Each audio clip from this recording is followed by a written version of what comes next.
තෙරුවන් සරණයි. කොහොමද? ඔබ අප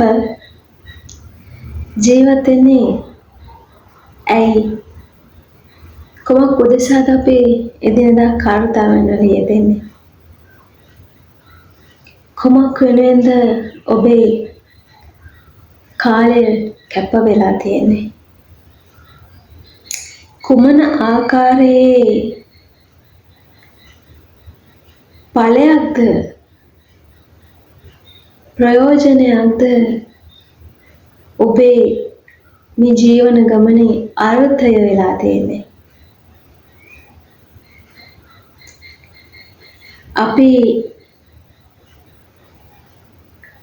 බින්දෙන කඩාවැටෙන හැම තැනකදීම අපි තවත් මොටිවේෂන් එකක් හොයාගෙන ආයෙ පටන් ගන්නවා නේද?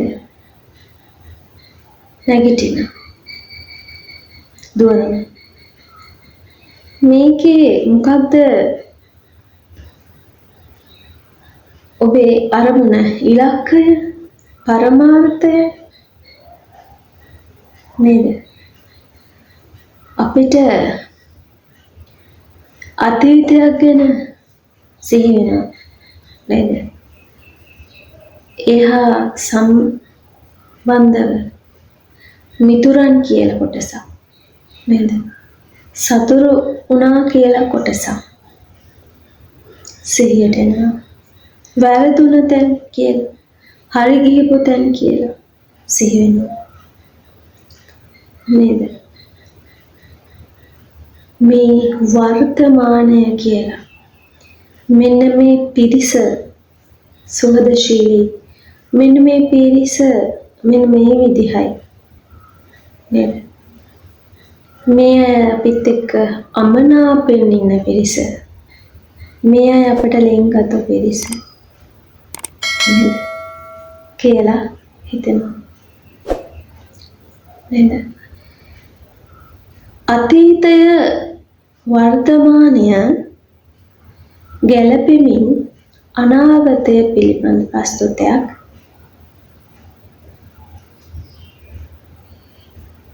නැවත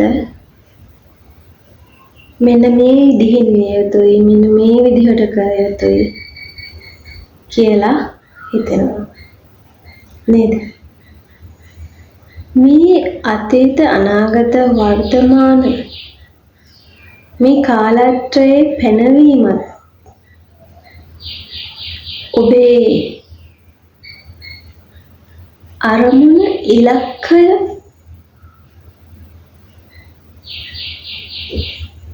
උදෙසා කරන කැපකිරීම, මේ වීර්යය කුමන පරමාර්ථයක් ඉලක්ක වෙලා තියෙනවද?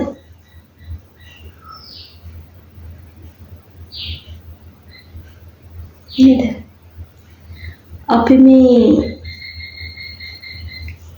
හතුරු ඇති කරගන්නේ, මිත්‍රව ඇති කරගන්නේ නේද? සුහදත්වයන් ගොඩනගා ගන්නේ, දැන හඳුනා ගැනීම සිද්ධ කරගන්නේ. ඔබේ ජීවිතයට ඔබ හිතාගත්ත මේ බලාපොරොත්තුවට, අරමුණට, ඉලක්කයට යන ගමනේදීනේ නේද? එහෙනම් මේ අරමුණ, ඉලක්කය ඔබට කුමන පරමාර්ථයක් සාක්ෂාත් කර දෙනවද? පරමාර්ථය නේද? මේ පරමාර්ථය කුමක්ද?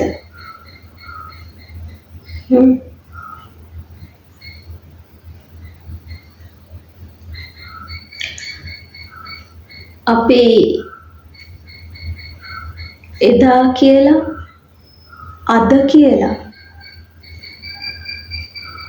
මතුවට කියලා.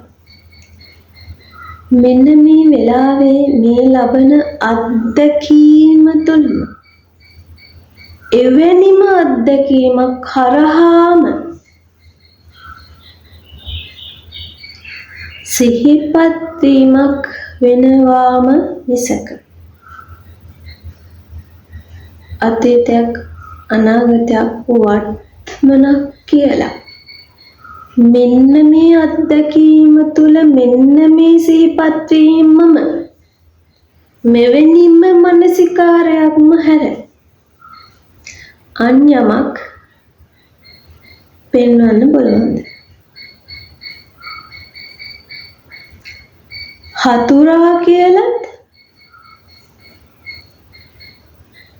මෙන්න මේ සිහිපත් වීම. මිතුරා කියලත් සිහිපත් වීම. නේද? අතීත අනාගත වර්තමානය කියලා සිහිපත් වීම.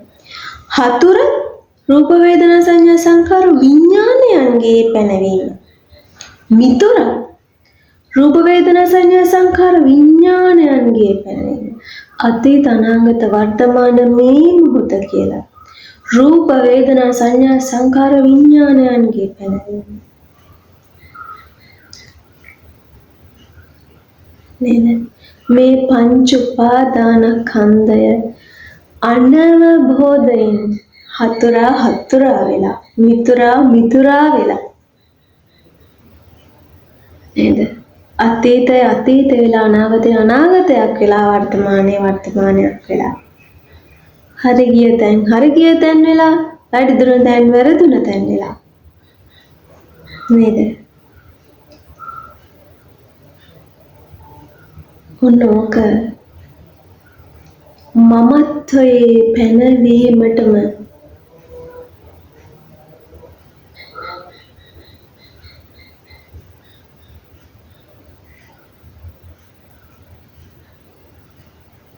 මේ පංච උපාදානස්කන්ධේ අනවබෝධය හේතුප්‍රත්‍ය වෙලා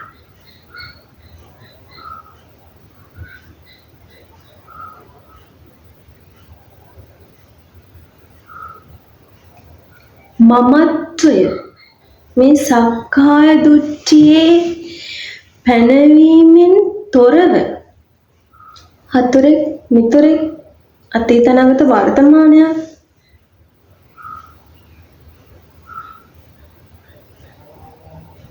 සිද්ධ වෙනවද? යෙදෙනවද? නේද? මේ නැතහෝ ඇතහෝ ඇත්තේද නැත්තේද නැතහෝ ආදී වශයෙන් පැනවෙන දෘෂ්ටියේ යථාර්ථය අනවබෝධයෙන් ඇත්තේද නැත කියන පංච උපාදානස්කන්ධයේ පැනවීම අවබෝධ නැහැ. පංච උපාදානස්කන්ධයේ පැනවීමමයි. හැබැයි අනවබෝධයෙන් මුලාවට වැටිලා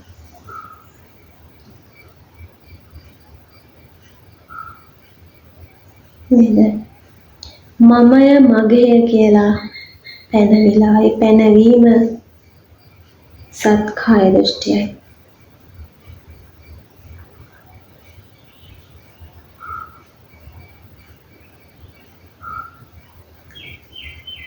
සත්කාය දෘෂ්ටිය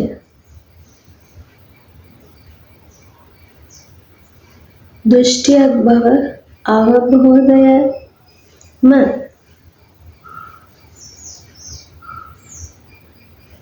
පරමාර්ථය නොවන්නේද?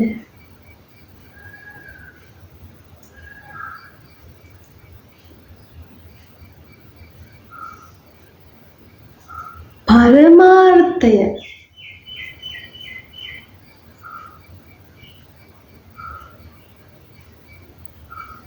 ඔය ජීවිතවල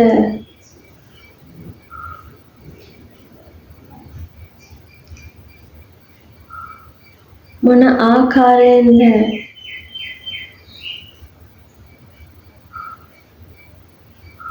දකින්නේ?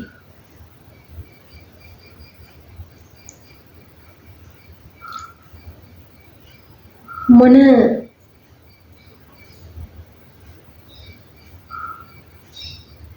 විදිහෙන්ද පරමාර්ථය සාක්ෂාත් කරන්න දැන් කටයුතු කරන්නේ?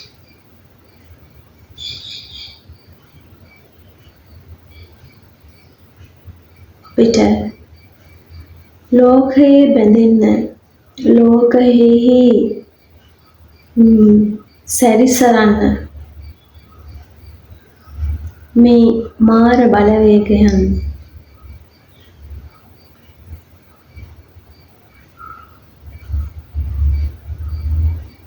ඕනෑ තරම් නේද? පරමාර්ථය දකින්න, මාර මුලාව දකින්න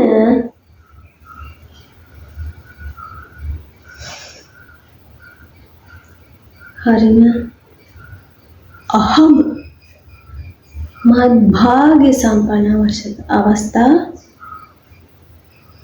හරියට කන කැස් බෑවා දිය සිදුවෙන් අහස බලනවා වගේ අතිශය දුර්ලභයි. මේ අවස්ථාවන් ඒ තරම් දුර්ලභයි.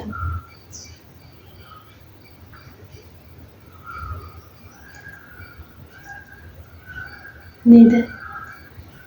ඇහැ කාගේද? මාරේ උඹේ. කන කාගේද? මාරේ උඹේ. දිව කාගේද? මාරේ උඹේ.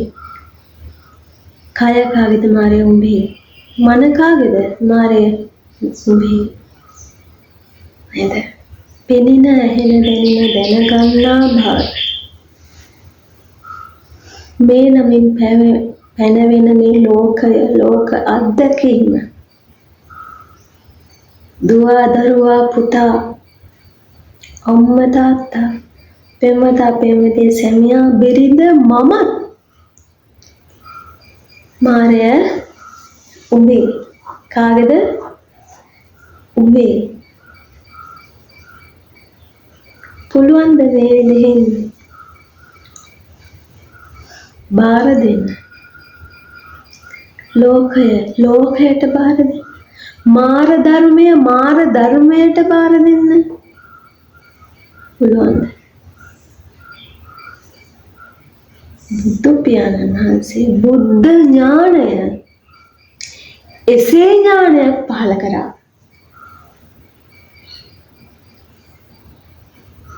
මාර ධර්මය ලෙස අවබෝධයෙන් මාර ධර්මයට බාර කරා. ඒ බුද්ධ ඥානය පහළ කරා. පරමාර්ථය විය යුත්තේ ඒ බුද්ධ ඥානය පහළ වීම නොවේද?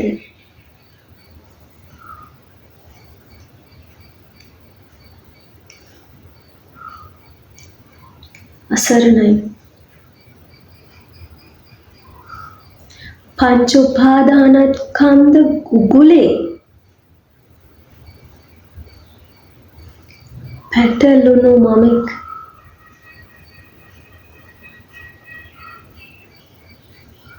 අසරණයි.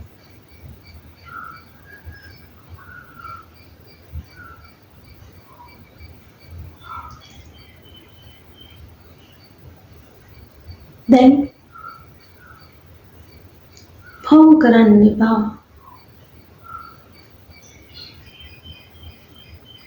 පින් රැස් කරන්න, කුසල් වඩන්න, අත්හරින්න,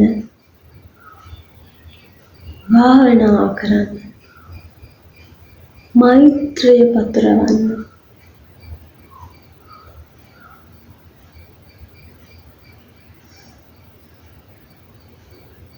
කවුද?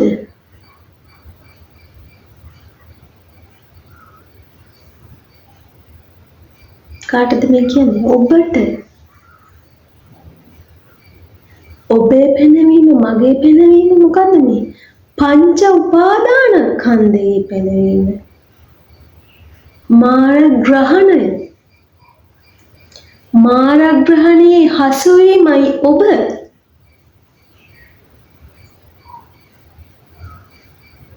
මාරග්‍රහණය කියන අවබෝධය එනකොට මාරග්‍රහණය පිළිගත්ත ඔබ යොදවන්න හදනවා පින කරන්න, කුසලයේ වඩන්න, පවෙන් බැහැර වෙන්න නේද? කෝ එතකොට බුද්ධ ඥානය පහළ වෙන ඒ උත්තරීතර මඟ පෙන්වන්නේ.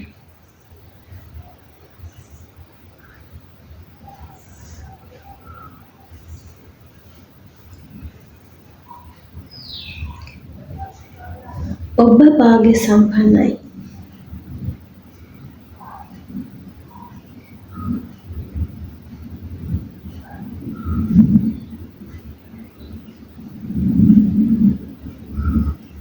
යෝජනාවක් එන්න පුළුවන්. නෑ. ඒ දේශනය නෙමෙයි, බුද්ධ දේශනය නෙමෙයි. මෙන්න මෙතන වැරදි, මෙන්න මෙතන මෙහිමයි. හරි. දේශනේ මඟ පෙන්වීම පසක්කුනේ නෑ. එහෙනම් මේ බුද්ධ දේශනේ නොවේ තමයි. නේද? දේශනාවේ පෙන්වන මඟ දැක්කා නම් ප්‍රඥාව පහළ වුණා. ඒ ප්‍රඥාව බුද්ධ ඥානය පහළ කරා. අන්න බුද්ධ දේශනය. ඔබ තර්ක කරනවා. නෑ. ඒ දේශනේ නෙමෙයි. මොනවද කියන්නේ? මොකක්ද ඒ? ඔව්.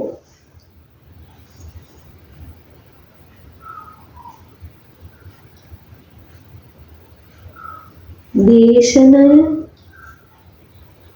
මාර්ගෝපදේශනය, බුද්ධ දේශනය දකින්න, බුද්ධ මාර්ගය දකින්න.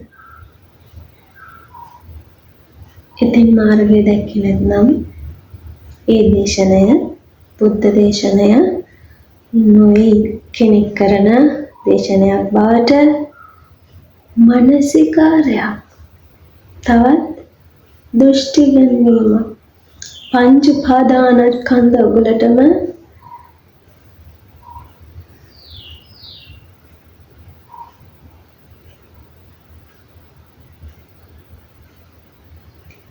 බාර දීමක් නේද? එහෙනම් දේශනය මාර්ගයක් පෙන්වන්නයි පහළ වෙන්නේ. මාර්ගය දකින්න. අන්න ඒ විටයි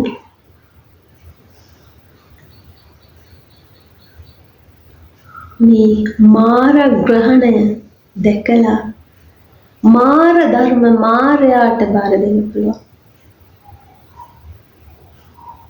නුඹටද මටද? නෑ. ප්‍රඥාවට.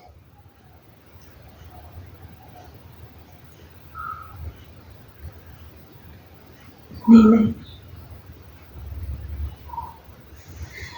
අපි පින් කියනවා නේද? අපි ගිහිවතේ ඉඳගෙන පින් කරනවා. පැවිදි වතේ ඉඳගෙන පින් කරනවා. නේද?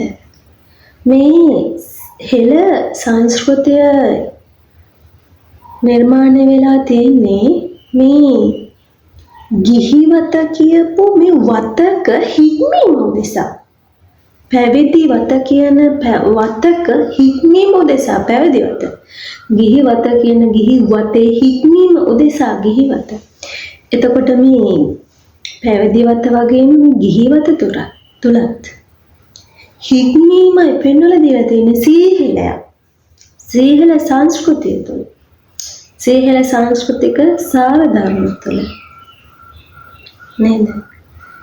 මේ ධර්මය අවබෝධයෙන් හික්මෙන්නයි සීහල සංස්කෘතිය තුල මේ වත පෙන්වලා දුන්නේ. වත අවබෝධයෙන් ඉක්මවන්නටයි වතේ සහාය නේද?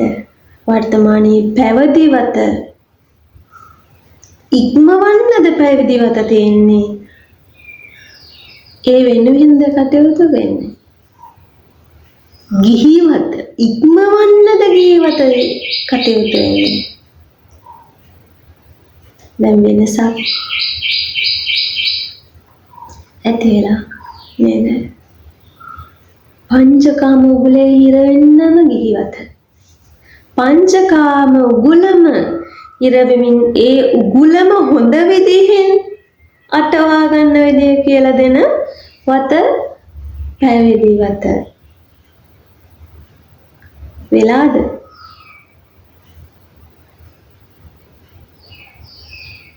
බහුතර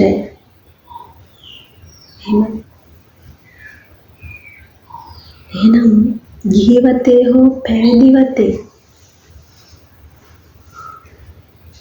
හික්මෙන උත්තරීතරයන් වහන්සේලා මග පෙන්වනවා නම් බුද්ධ ඥානය පහළ වෙන්න, ශ්‍රාවක බුද්ධ ඥානය පහළ වෙන්න, ඒ මාර්ගය පෙන්වන දේශනය පහළ වෙනවා නම්, එය කන වැකිනවා නම් මොනතරම් භාග්‍ය සම්පන්නයිද?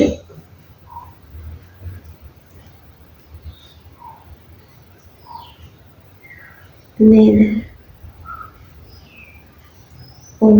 ඒ තරම් භාග්‍ය සම්පන්නයි.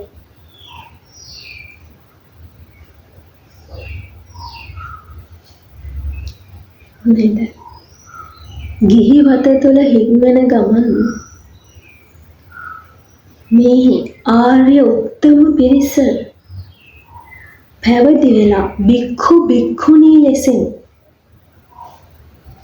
ඒ මඟ පෙන්නපු උත්තරීතරයන් වහන්සේලාට සිව්පසෙන් සංග්‍රහ කරමින් මේ බුද්ධ මාර්ගය දකින්න, ඒ දේශනා ශ්‍රවණය කරන්න හිත පහදවා ගත්තා. ගිහි පිරිස්, පැවිදි ශ්‍රමණ පිරිස් නේද? මේ මාර්ගය පෙන්වන ගුරුවරයාව අඳුනා ගත්තා. සිව්පසෙන් සංග්‍රහ කරා. උන්වහන්සේලා පහසෙන් වැඩ වාසය කරමින් ඒ මාර්ග ඥානය පහළ වෙන දේශනය පහළ කරා. නේද? ගිහිවතක හික්මෙන පිරිස් මේ මගේ දරුවෝ එයාගේ දරුවෝ කියලා බෙදුවේ නැහැ. ඒ සීහෙලයාගේ ගෙදර ඉන්න 7-8 දෙනාට විතරක් බතුට්ටයක් තැම්බුවේ නෑලු. අතීතයේ එහෙම නේද? දරු පැටව ටික ඔහේ සෙල්ලම් කරගෙන ඉඳලා එක පොදියේ කැමති ගෙදරකට ගියා. එතනින් කුස පුරව ගත්තා. හවසේදී ආච්චිලා සියලා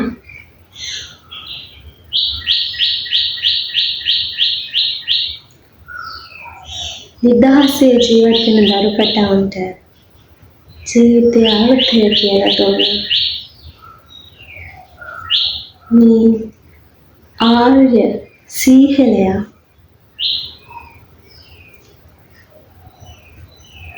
ජාතියට කොටු වෙන මග ආම්පුතේ ජාතිය කියලා මාර්ගය පෙන්වලා දුන්නා.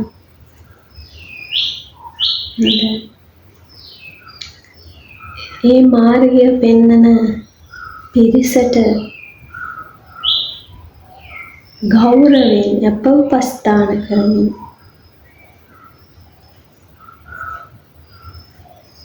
ඒ මාර්ගය පෙන්වා දෙන්න උපකාර කරා.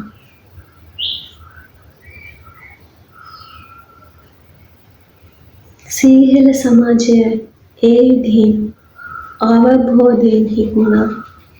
ගිහිවත තුල සිට ගිහිවත ඉක්ම වන ආර්ය සීහෙල ගුණයක් දරුවා.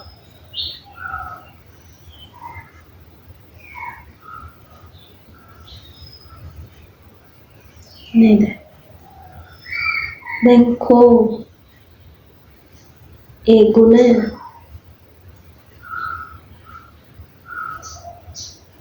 නේද? වයස් ભેදයකින් තොරව දැන්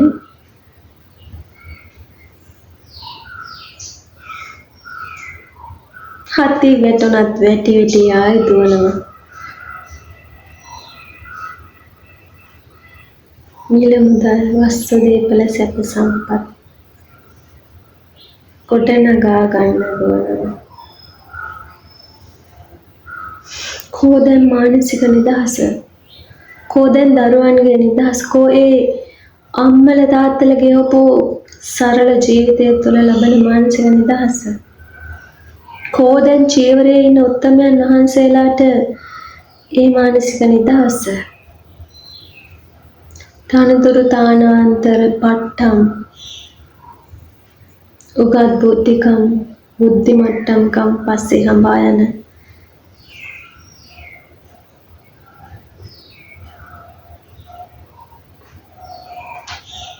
අධ්‍යාපන ක්‍රමයක්. දේශපාලන ක්‍රමයක්. සමාජ සංස්කෘතික ක්‍රමයක්. මේකේ ගුදුරු බහට පත් වෙලා විහිදාති වේදයක් දැන් නැහැ. මේ මාර්ගය දකින්න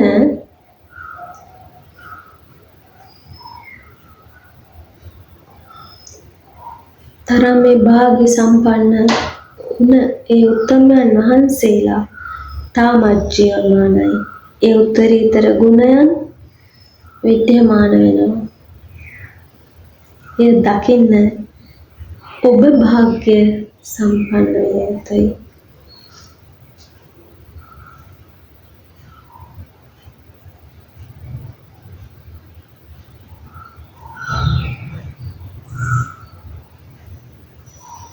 එහෙනම්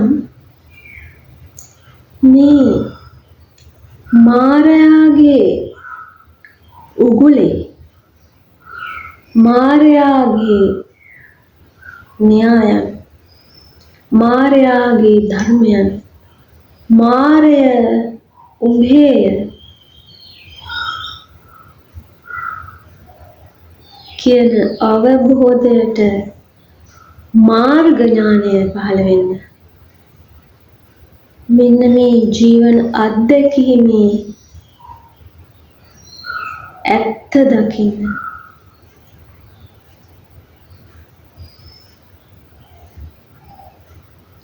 පරමාර්ථ අරමුණ සාක්ෂාත් කරන්න පංච උපාදානස්කන්ධයේ ඇත්ත දකින්න.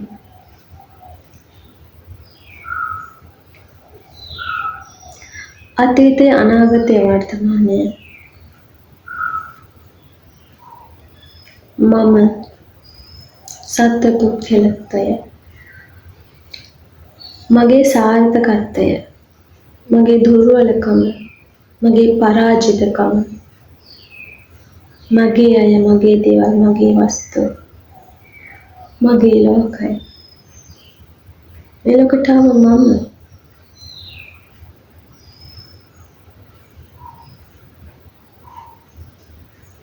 මේ ලෝකය මේ පංච උපාදානස්කන්ධ අත්දැකීම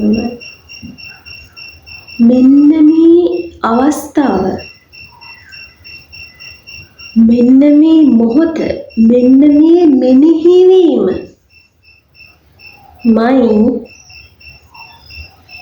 මොන විදිහින් වුණත් අතීත අනාගත වර්තමානය කියලා මේ සියලුම දෘෂ්ටීන් නොආපානේ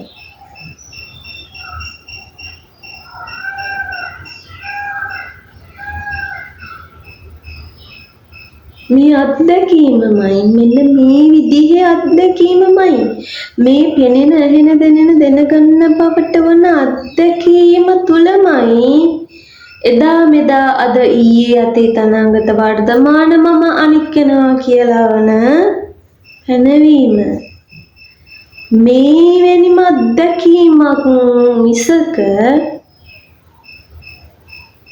අතීතය කියලා හිතන් අතීතයට යන්න පුළුවන් ක්‍රමයක් තියෙනවද සකස් වෙච්ච අනාගතය කියලා හිතන අනාගතයකට යන්න පුළුවන් සකස් වෙච්ච වර්තමානය කියලා වර්තමානයේට නතර වෙන්න තියෙනවද සකස් වෙච්ච සකස් වුණ අතීත අනාගත වර්තමානය කියන්නේම ඇත්ත අන්තයේ වැසගත් දෘෂ්ටියමයි. එහෙනම් ඔය අතීත අනාගත වර්තමාන එදා මෙදා මේ මම අනිත්‍යයි කියලා මේ අත්දැකීම තුළ මේ පැනවීම සිද්ධ වෙන්නේ. කොයි කවදා එදා මෙදා කියලා මෙවැනිම අත්දැකීමකයි ඔය පැනවීම. එහෙනම් මේ අත්දැකීමේ ඇත්ත දකින්න. මෙන්න මේ අත්දැකීමම තමයි පංච උපාදානස්කන්ධ අත්දැකීම කියලා පෙන්වලා දීලා තියෙන්නේ. රූප වේදනා සංඥා සංකාර විඥාන අත්දැකීමයි මේ.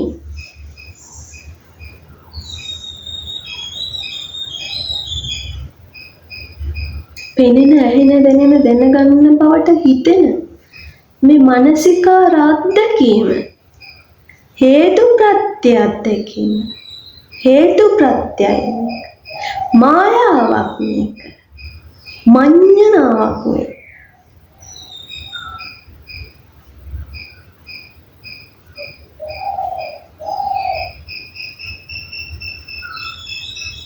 මේ අත්දැකීමමයි පංච උපාදානස්කන්ධ අත්දැකීම කරන්න පුළුවන් කියන්න පුළුවන් හිතන්න පුළුවන් බලන්න පුළුවන් දුවන්න පුළුවන් අහන්න පුළුවන් දකින්න පුළුවන් දැනගන්න පුළුවන්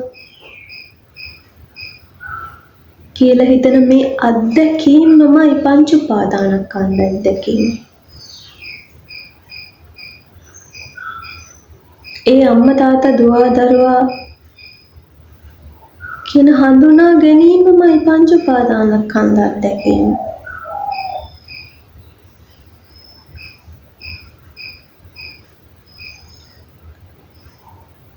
ආදරය කරුණාව දයාව මෛත්‍රිය රාගය දේශය මෝහය ඔය අත්දැකීමමයි පැනවීමමයි පංච උපාදානස්කන්ධ අත්දැකීම පංච උපාදානස්කන්ධයේ පැනවීම එනම් මේ සියල්ලමයි ලෝකය එයමයි දුක එයමයි පංච උපාදානස්කන්ධය. එහෙනම් මෙන්න මෙයමයි පංච උපාදානස්කන්ධය. මේ පෙනෙන ඇහෙන දැනගන්නා බවට හැඟෙන මේ හැඟීමමයි පංච උපාදානස්කන්ධය. රූපාදී වශයෙන් වේදනාදී වශයෙන් සංඥා වශයෙන් සංකාර වශයෙන් විඥාන වශයෙන් මේ අත්දැකීමමයි පංච උපාදානස්කන්ධය.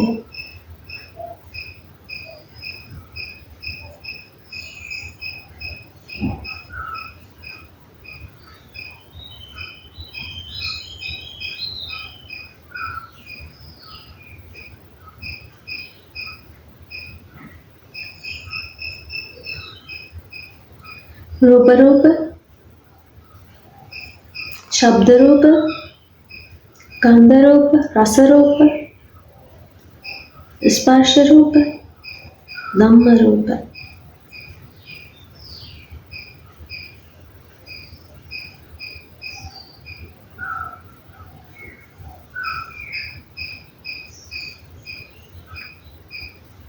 පෙනෙනව ඇහෙනව දැනෙනව දැනගන්නවා බවට හිතෙන වේදනා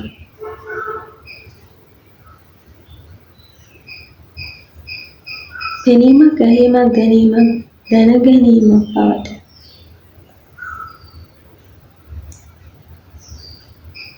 සංඥා පෙනුණ ඇහුණ දැනුණ දැනගත්තා බවට සංඛාරය පෙනුණ ඇහුණ දැනුණ දැනගත්ත බවට මනසිකාරය විඥානත්වකින් විඥානය පංච උපාදානස්කන්ධය රූපය පින පිනක් වේදනාව දිය බිබුලක් සංඥාව මිරිඟුවක් සංඛාරය කෙසෙල් කඳක් විඥානය මායාව මෙන්න මේ අත්දැකීමයි පංච උපාදානස්කන්ධය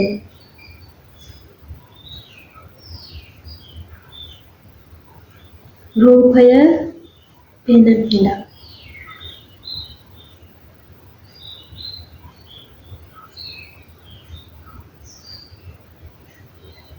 රූපාදී පෙන පින බබල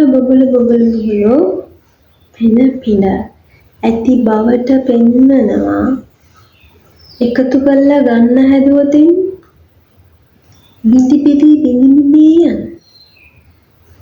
මේ පෙන පිනක් කියලා ගන්න පුළුවන්ද පෙන කියන නාමය සංඥාට ගන්න පුළුවන් පෙන පිනක් තියෙනවද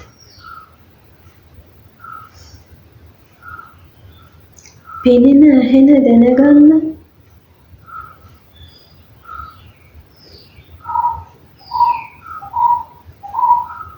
බවට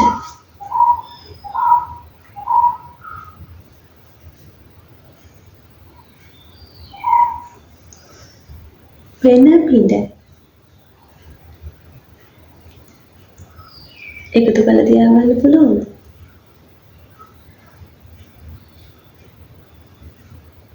ඒකයි කිව්වේ රූපය පෙන පිනක් වේදනාව දිය බබලක් දියෙහි දිය බබලක් බවට පෙන්වනවා හැබැයි දියෙන් වෙන් කරපු දිය බබලක් ගන්න පුළුවන්ද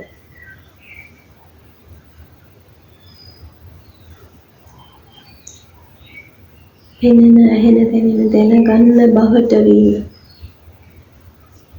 වේදනාව මේ පැනවීම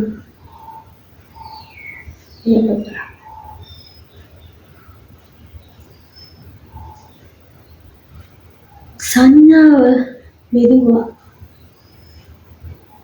පෙනීම ඇහිීම දැනගැනීම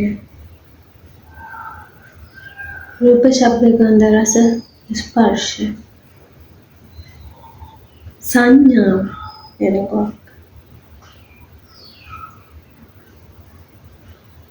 වතුර ඇති බවට පෙන්වනවා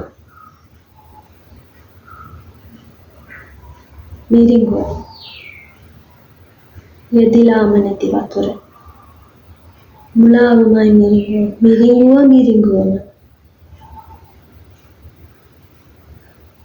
සංඥාව මිරිඟුව සංඛාරය කෙසෙල් හොඳට කෙලින් තියනවා හරයක් අරටුවක් ඇති කියලා හිතෙන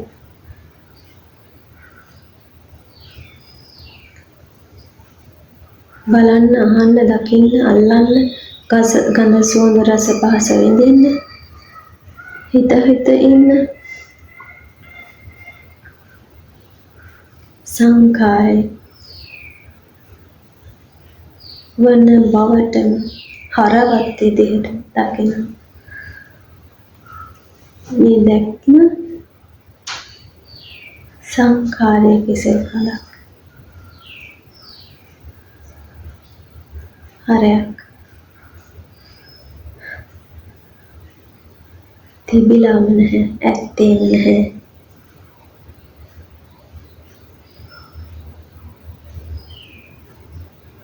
හිතෙන බවම හිස් වූ බොල් වූ හර නැති අසාරුවක්. විඥානයේ මායාව. මේ පෙනෙන ඇහෙන දැනෙන දැනගන්න බවට මේ අත්දැකීම මායාවක්. මායාව තුළ මායාවක් වෙලා නැහැ. වෙලාම නැති දෙයක් වෙලා කියලා මවන මායාව. මේ අත්දැකීම පංච උපාදානස්කන්ධ අත්දැකීම.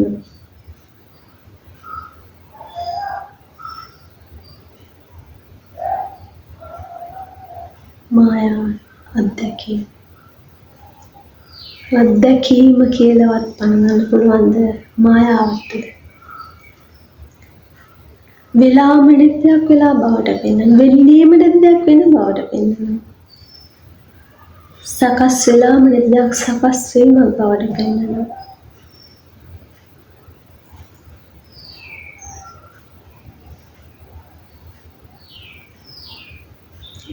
මේ අත්දැකීම පංච උපාදානස්කන්ධත් නොදන්නා කමෙන් උපාදානයි. අවිද්‍යාව.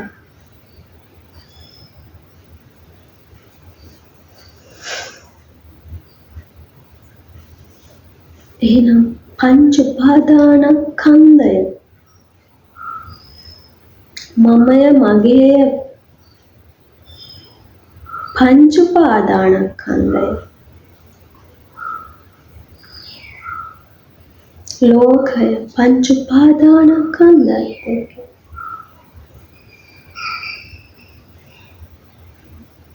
එහෙනම් මේ ජීවන අත්දැකීම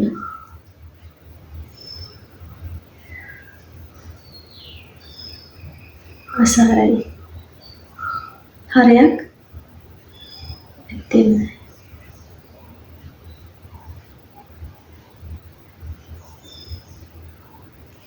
අනේකයි අනිච්චයි දුක්ඛයි අනාත්තයි කියන්නේ.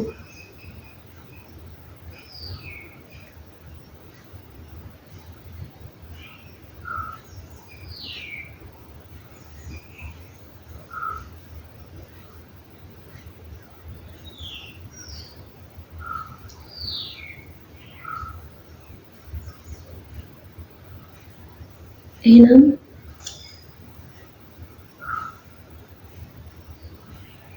මේ අත්දැකීමක් කියලා මේ අත්දැකීම නොතිබීම හට ගන්න බව පෙන්වන පංච උපාදානස්කන්ධ අත්දැකීමයි. සමුදය අනිදුක.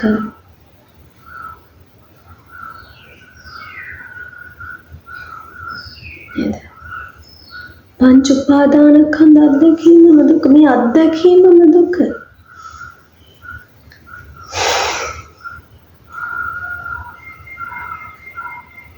මේ ලෝකය දුක අත්දැකීම පංච උපාදානස්කන්ධ අත්දැකීම සමුදය කියලා පෙන්නනවා.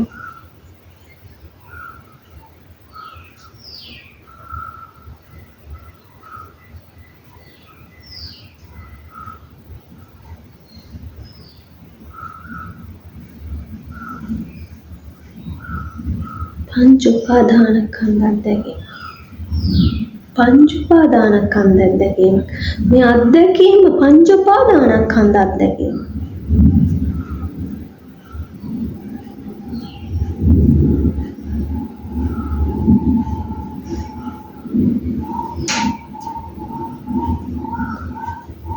පෙන පිට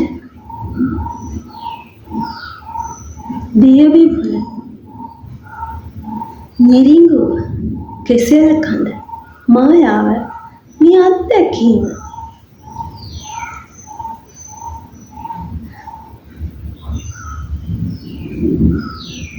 එහෙනම් මේ අත්දැකීම කියලා ගන්න සුදුසුද? අත්දැකීමක් වෙනවද?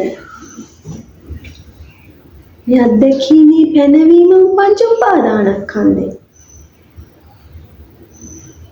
නිරෝධයයි යථාර්ථය.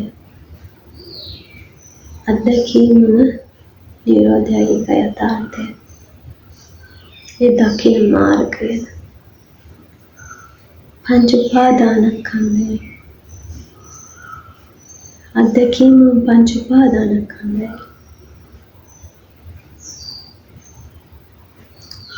නිරෝධ මාර්ගය.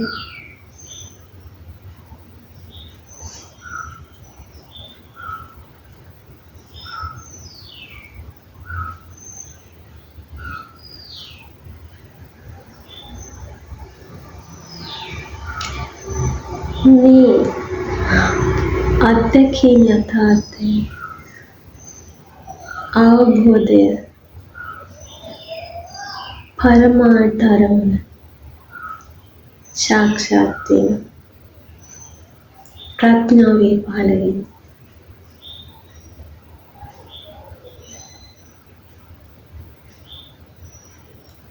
දේශනය හේතු ප්‍රත්‍යය.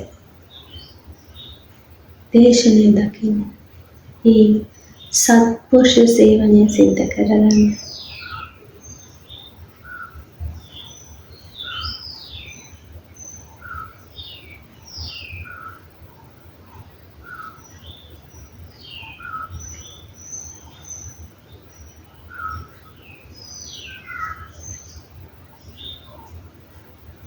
පුද්ගල ආමන්ත්‍රණය ලෝකයයි. ලෝකයිත් මොන්න සත්කාර දෘෂ්ටියක් බව දකින්න.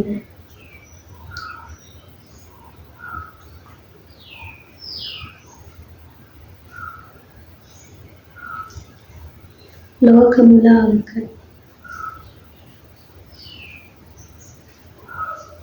සතුරු මිතුරුකම් හිත මිත්‍රාදීකම් අම්මා තාත්තා වශයෙන් දුව දරුවන් වශයෙන් අසල්වාසීන් වශයෙන් මේ අත්දැකීම් යථාර්ථය පසක් කරන්නට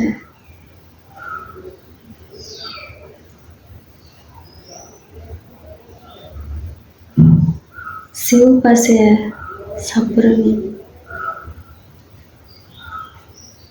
උපකාරයක් උපනිශ්‍රයක් වුණු ඒ සෑම සියලු සිතක් නිවෙන්නට මේ අත්දැකීම් යථාර්ථය දකින්නට